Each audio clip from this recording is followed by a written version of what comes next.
Okay, so besides high temperature dekat dalam leaf, so thermostress juga sebenarnya dia akan decreasekan membrane stability.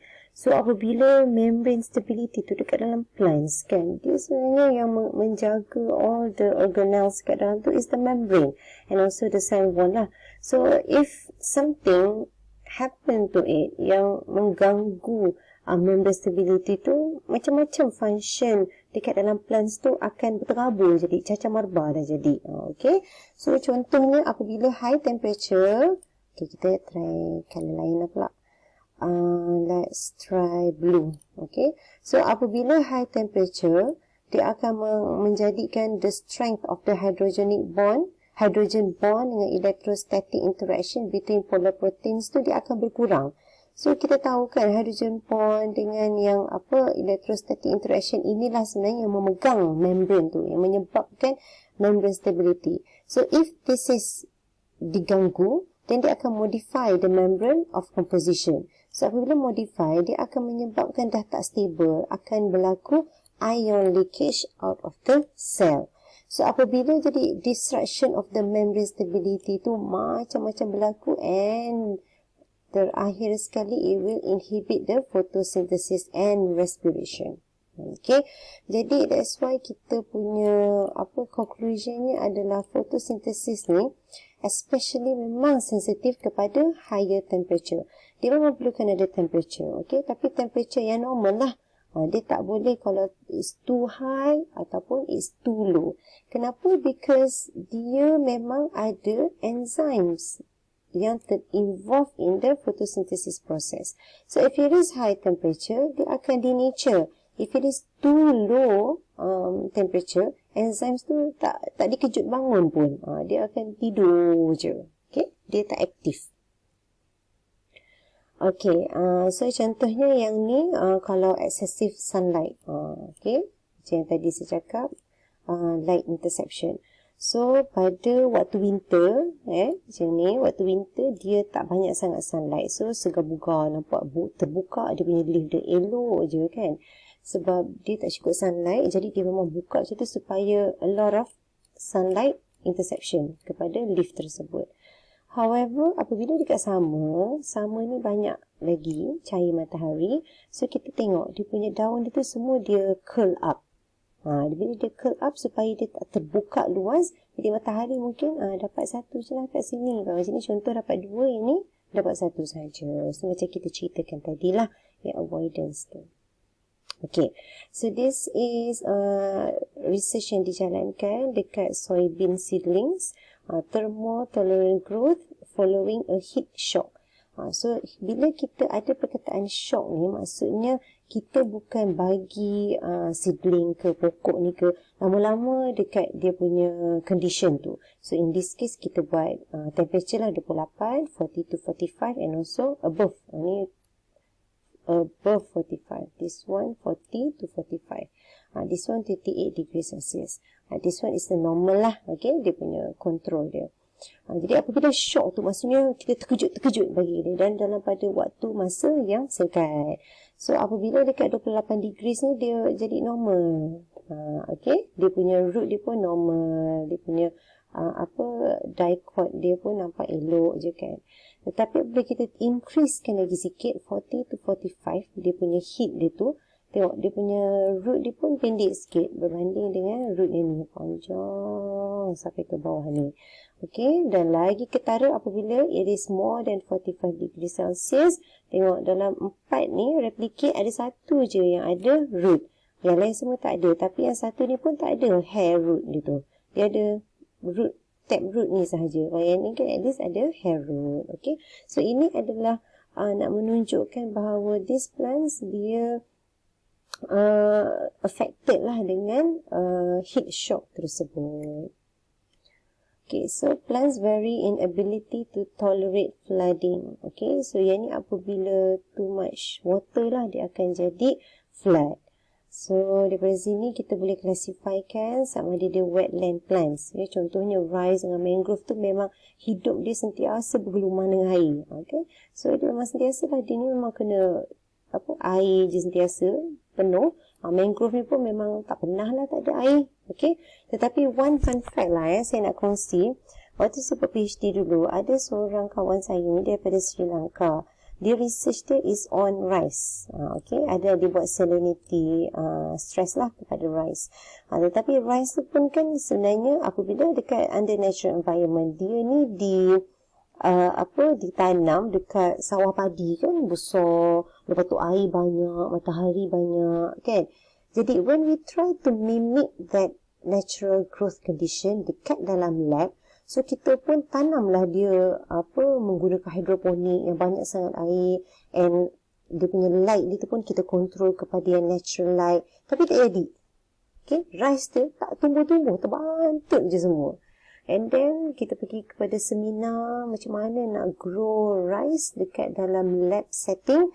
Barulah kita tahu rupa-rupanya rice ni apabila dekat dalam lab setting, apabila all the growth condition are control, dari segi humidity dia apa semua tu, dia sebenarnya tak memerlukan air yang banyak macam dekat natural condition. Jadi sebenarnya dia memerlukan air yang biasa-biasa, macam kita siram sikit-sikit, matahari, dia punya natural light dia pun macam biasa juga. Okay, so kawan saya tu macam almost 1 year juga barulah dia dapat tumbuhkan pokok dia punya rice itu dekat dalam lab. Okay, alright, so besides that, dia ada flat tolerant, maksudnya dia tak kisah. Okay, dia terendam dengan air pun elok juga. So macam contohnya Arabidopsis dengan maize. Okay, so I think one day I nak perkenalkan you lah dengan pokok Arabidopsis ni. Okay, because this is what we call as a model plant untuk plant physiology punya study. Apabila kita katakan it is a model plant, maksudnya all research untuk plant physiology memang dah establish. Kalau kita gunakan Arabidopsis, memang takkan banyak orang argue lah. Okay, because it is a model plant, and plus it is a very small genome plant, and all genome dia tu memang dah kita dah dipanggil, dia dah genome dia tu, dia dah what's the word, macam orang dah fully characterize lah dia punya genome dia tu. Jadi kalau kita nak tengok kenapa dia respon macam ni in terms of the physiology, dan kita boleh kaitkan dengan dia punya gene expression, sebab semua dah characterize. Okay, flood sensitive maksudnya dia tak boleh lah kepada flood. Contohnya soybean, tomato. So kalau flood je dia akan mati. So this dia akan involve developmental ataupun structural and also cellular and molecular adaptation. So contohnya pneumatophores in mangrove ni adalah salah satu contoh developmental ataupun structural adaptation lah kepada pokok di mangrove ini supaya dia survive. Flooding cause inertia and an anaerobic response, anaerobiotic responses in roots. Okay, so corn tadi kan kita tengok dia adalah flat tolerant. Jadi apabila dia dah biasa dengan tengok ada air banyak ni kan, dah flat ni, so dia akan buatlah responses dia seperti ini supaya dia increase fitness dia, and also dia akan survive. Okay, so itu sebenarnya saya nak memperkenalkan awak kepada to all of you about plant stress. Tetapi sebenarnya saya ada buat jugalah summary sikit-sikit dekat dalam PDF ni, which saya akan bagi juga nanti. And also saya ada jumpa 2 buah buku sebenarnya, textbook ni dalam Springer. Okay, dia soft copy lah. Dan textbook ni sangat bagus. Satu textbook tu sangat bagus untuk diceritakan lebih mendalam mengenai kita punya chapter ni, okay, plant stress and dia punya response dia. So saya akan bagi juga, dan saya akan bagi tahulah dia punya page number apa, dan saya minta korang baca lah. Okay, ni bukan assignment ada markah ke apa, tak, tapi this is an additional knowledge for you so that you herbal science students ni lagi mantap. Okay, so this is the summary in PDF yang I talk about. Okay, ni bila saya buat because this is regarding the plant stress. So first we need to know what is plant stress. Okay, jadi plant stress is any changes in environmental condition that has adverse effect and on plant growth and development. So stress ni sebenarnya dia akan bagi adverse effect. So takkan ada stress yang akan bagi yang good. Okay, tapi sebenarnya ada juga, tapi itu different topic lah. But this topic is all about the adverse effect. So any changes in environmental condition that has adverse effect on plant growth and development. Okay, so why plants are stressed? Kenapa dia orang stress ni sangat? Because plants are sessile. Apa maksud sessile? Sessile ni maksudnya dia cannot move. Dia boleh berada dekat satu tempat tu, so whatever dugaan yang datang dia terpaksa terima sahaja. Okay, so stress factors ada dua, abiotic factors and also biotic factors. So remember, abiotic factors yang environmental based, kalau biotic is from any living organism. So kalau abiotic ada temperature, water, light, salt, heavy metals, radiation. Okay, so macam-macam yang kita bincangkan tadi.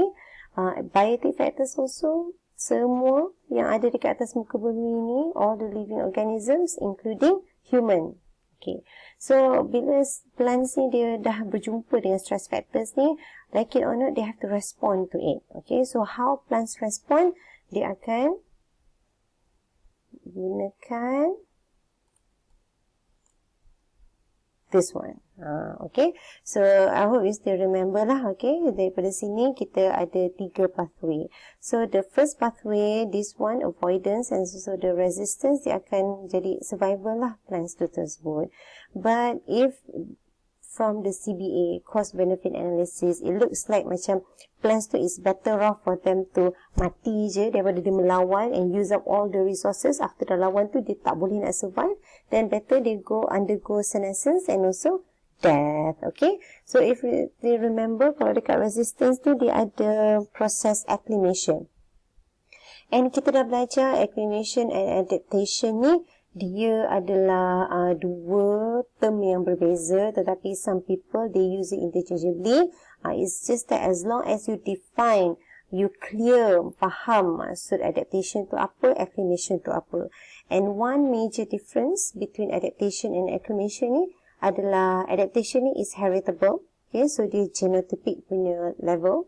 Kalau acclimation ni dia tak, is non-heritable. Okay, so whatever yang the parent plant tu dia adjust dia punya metabolism ke development ke to face that current stress tu, tak semestinya anak dia tu boleh survive.